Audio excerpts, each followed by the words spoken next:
Hello everybody, I hope everyone is well, and I'd like to thank you for stopping by my channel to watch my videos. Now I had two pallets, you guys. The first one was okay to dismantle. The second one was a doozy, you guys, and it nearly defeated me. My husband saw my struggle and came out and helped me to get the wood off, and I could proceed with my DIY project. So go ahead and stay tuned and watch to see what I did.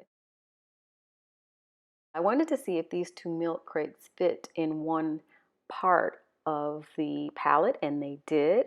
I was happy with that, so I went off of those measurements to build one planter box with one half of that pallet. This is where my husband got serious in dismantling this one challenge of a pallet.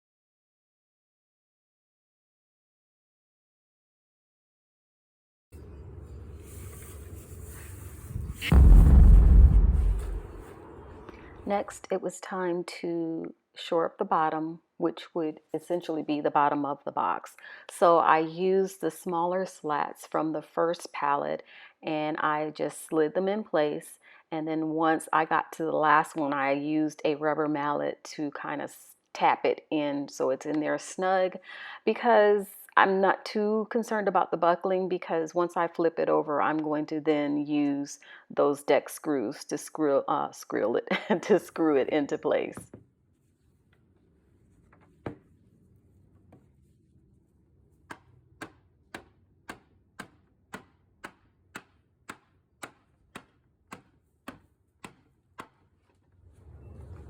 Yeah, my loved ones always comment about my hands not being nicely manicured. I try, you guys, but I'm always doing things that wreak havoc on a manicure. You can see I just broke my nail. Let you see, just went back. It's not all the way off, but it's broke. So yeah, I try, but I'm always doing something, so I apologize. Once I put the slats in for the bottom of the box, I flipped that box upside down and screwed those slats in place to make sure I have a good sturdy base.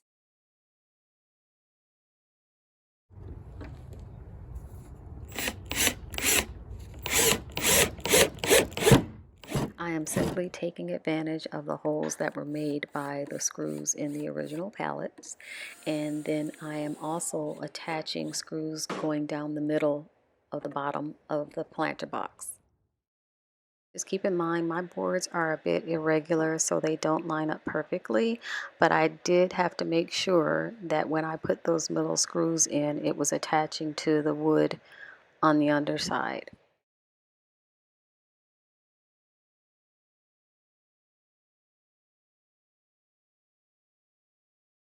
I've now cut my end pieces to attach at the end of the box, and then I'll move on to attaching the legs. So I'm just going to use the thinner piece of wood to shore up the board that I need to screw into the end of the box. And I set it on top of it and just screw it in. You guys, let gravity work for you when you are working alone. And so I need to finish driving that nail all the way in. And I'm a little bit more seasoned, as my daughter tells me. So I'm letting gravity help me do what I'm doing here. Okay, you guys, so during this process, I broke two drill bits. And so it's silent because you probably don't want to hear my choice words. Ooh, last screw for the box part, you guys. Yay!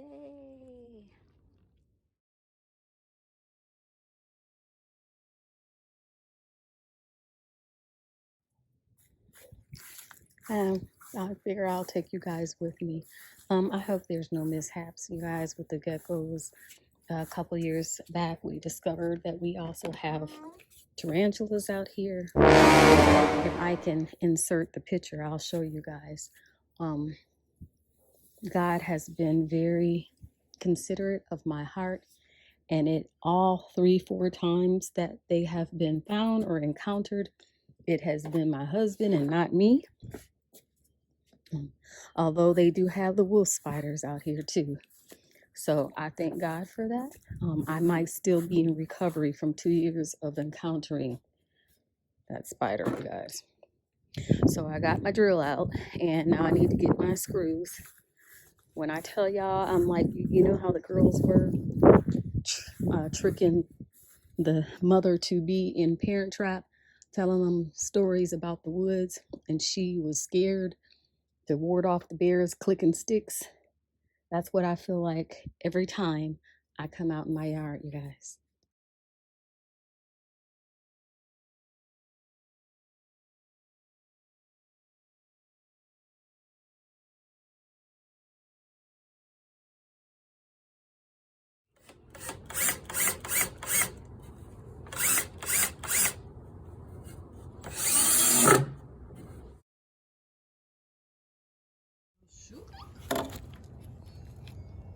I got it going on off both sides.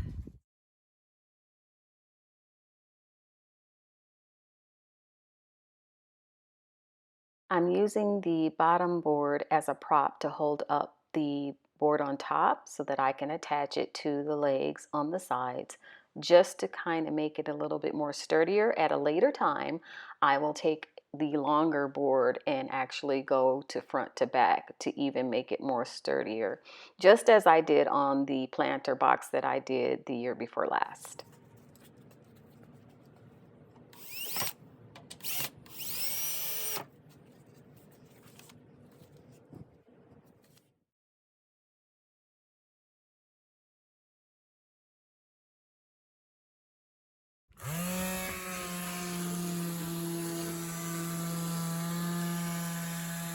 A couple of quick points, you guys. Number one, you will see that I did not fill in the little nail holes.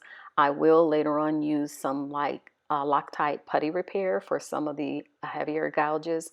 And also I took the time to use some old paint, and some of the paint ended up being quite complementary to the actual blue in our patio furniture. Also, craft paint is non-toxic, which is why I felt comfortable in using that for the planter box. This is going on just like a dry brush, like a watered down, I guess, stain almost. Just a wash, just to give it some extra oomph.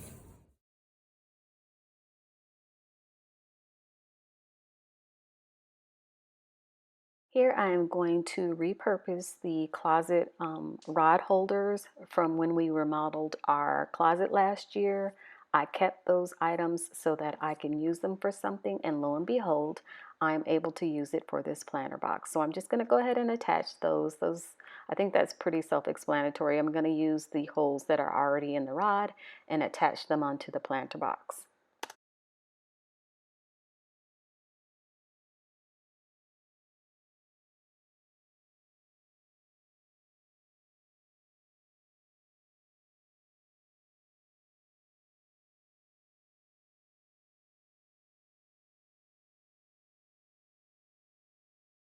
Here is the second DIY, well, half DIY.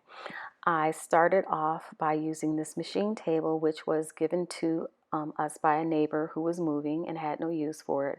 So I had to figure out a way to create a table base, or a tabletop that is, because that was made of MDF, and I used it for the garden. So quite naturally it got wet, and moisture and MDF do not like each other, right? So I want to take this moment to thank you all for spending some time to watch my videos. I truly appreciate it and hope that I am truly improving. Secondly, I just want to say I'm sorry for the chime, you guys. You already know that chime sounds very familiar, doesn't it? At any rate, I am just going to continue on to clean this up so that I feel comfortable at removing this MDF tabletop.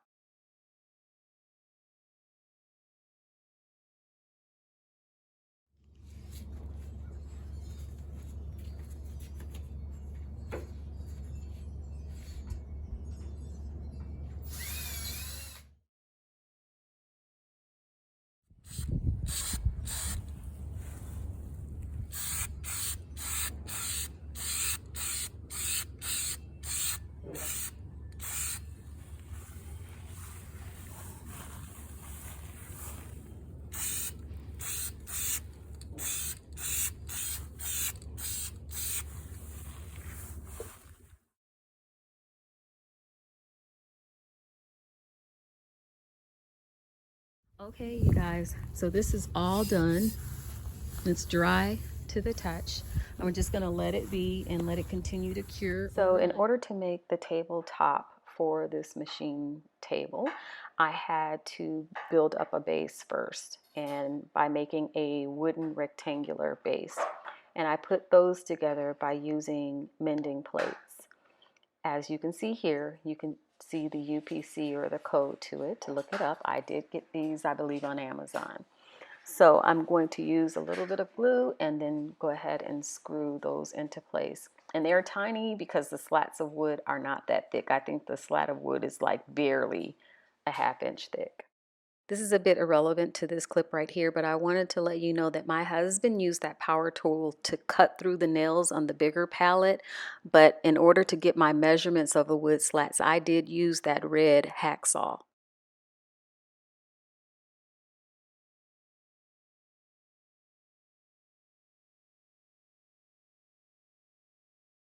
So the first step to making the tabletop is done.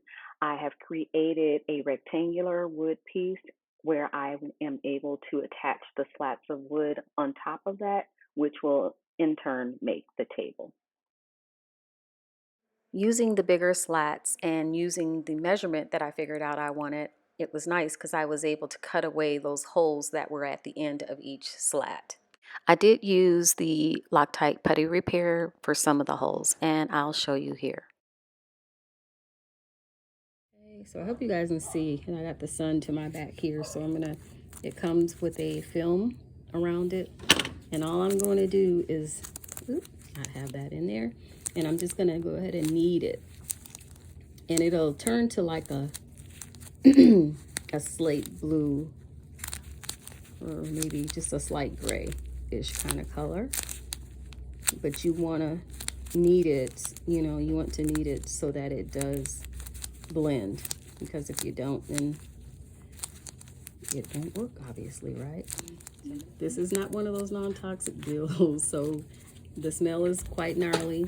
So you want to be in a well-ventilated area. Those who are sensitive to smells, you might even want to wear the ventilator type mask, or either be outdoors when you're doing this. And you see how it's changing, you guys? I don't know if you can see this. Let me turn my camera so you can see better. See how this is marbling and going, and it's now blending almost. You can see that. I'm going to continue on. Okay, so you guys, this is about after a minute and a half, and you see what I mean? It has that gray slate kind of color to it. And now what I'm going to do is I'm just going to go ahead and hurry up and fill it in. I put a double gloves on because it can get pretty sticky. Right when I said that clip, just that very second after, I couldn't even, this is hard already, you guys. You hear that? It will also get warm to the touch, and it lets you know you need to be quick about using it. So don't ask me why. For the much simpler project, I decided to go and get my clamps and use them. But nonetheless, I clamped those slabs of wood down, and then I did a light sanding. I wasn't really aggressive with it. If you want yours much smoother, you can. But look, I am going to be placing potted plants on top of that table, and no one is going to see those imperfections. And it's outside, it's organic. So I'm not that much of a stickler for things like that, but if you are, you go ahead and sand it smoother. I put those 4 slats, which I cut to size, putty, filled, and sanded on top of the table, and then I turned the table upside down on top of those slats. I repurposed the L brackets that came with the table originally and attached the outside slats. Then, to assure that I attached each slat, I used 4 screws, wood screws that is, into each slat through the bottom of the wood. I'm a little off kilter, but that Caribbean blue is what I'm going to use for this tabletop. And I'm going to finish off using the Krylon triple glaze sealant.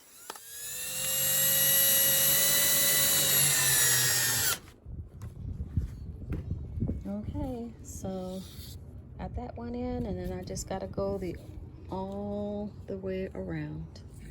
So you guys, I have my 4 screws in here, and each screw goes into a slat here. The Caribbean blue that I showed you in the earlier clip is what I'm using. I'm just going to go a little bit on the underside of the table just until the side of the foundation of it, and then I'm going to flip it over and continue painting. It's a little wobbly because it's on the ground. I don't have it on pegs or anything.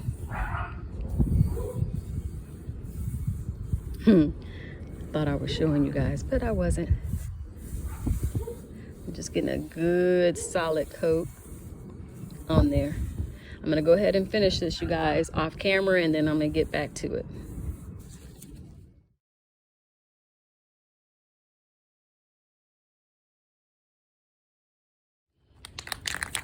Okay, you guys, just gonna quickly shake this up. I had this overnight as well, sitting out, so I'm just gonna make sure it's well shaken. In between here where some paint is collected is not dry, but everywhere else, as you can see, is dry. So I'm just gonna get a good coat on it. Of course, the wind wants to whip up right when I say this, but I'm just gonna show you guys how in succession I'm gonna do this. I'm gonna start at the end, and if you can see that wetness, if you guys can see, there you go. And I'm gonna just make sure I continue all the way to the end, not go all the way around, but just work my way from one end all the way to the other end.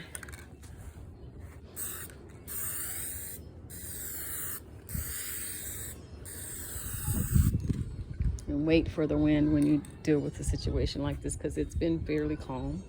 But all of a sudden, when I want to come and do the last part, it gets windy. So I'm gonna just continue doing that.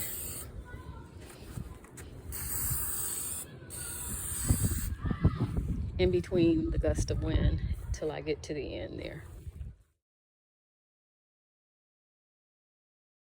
And there it goes, you guys. So this did take a little bit more time to make, but to me it was well worth it. And my purpose is to show you that you can save some of your money by repurposing items in your home.